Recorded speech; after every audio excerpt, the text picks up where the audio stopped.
Hi, my name's Suzanne Nguyen.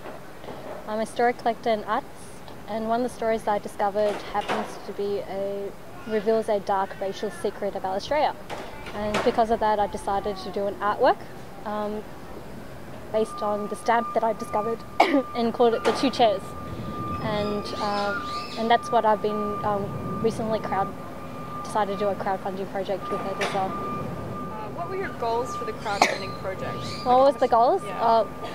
So we joined Start Some Good, and we actually decided to participate in the Changemaker festival and participate in the challenge they set out. And so we set out to raise at least $2,000 to do the projects that we want to do, which include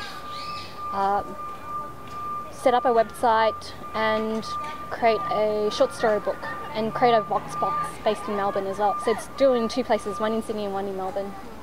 Did you meet your goals?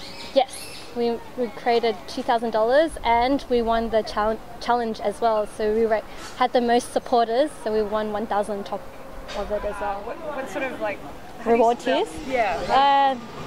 The most successful reward tiers are depending on how much you want to do. If you have micro grants about $1,000 to $2,000, then you have $5, $10, $35, $50 to $100, and these are the most successful and popular pledges and things. You should at least have 7 tiers of rewards, so people could have variety and choices, and have a high-end tier, so you have one for the sponsors as well.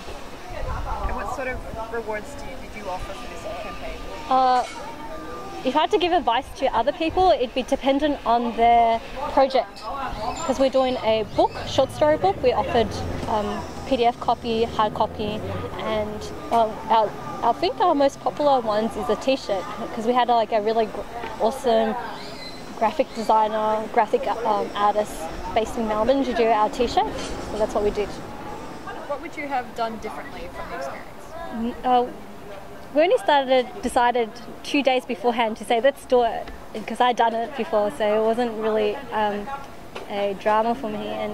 But if I had to do it all over again, at least would have a month's worth of planning and time really to do it, and even set it out more like a scheduled campaign, because it's the back work that's really important and things, and set out the reward systems. Even though the Start Some Good said that we were actually had a really successful campaign, they really loved our campaign, especially after and we released our cartoon, our awesome super cute cartoon earlier, because once we did our cartoon, we had a lot of people, it's like, oh, is that why it's called the Two Chairs? So you have to watch our cartoon.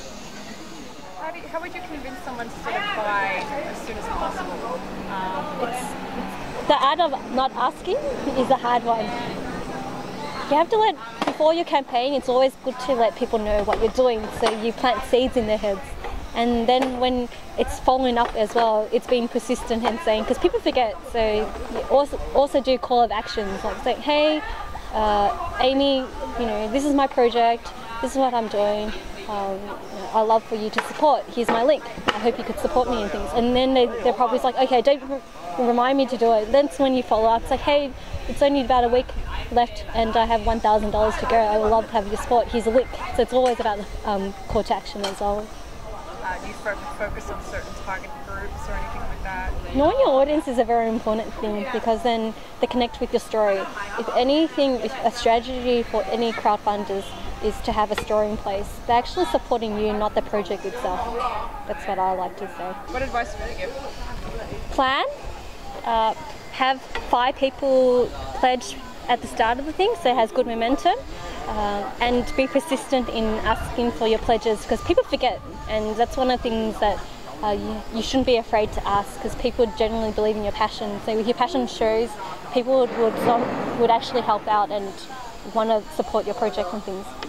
You shouldn't be scared to ask. You were talking about the team in Melbourne. Okay, I just set up a team in Melbourne, because it's just what started off as an art project has now grown into a social impact project. And before I left to Sydney, I set up a team in Melbourne.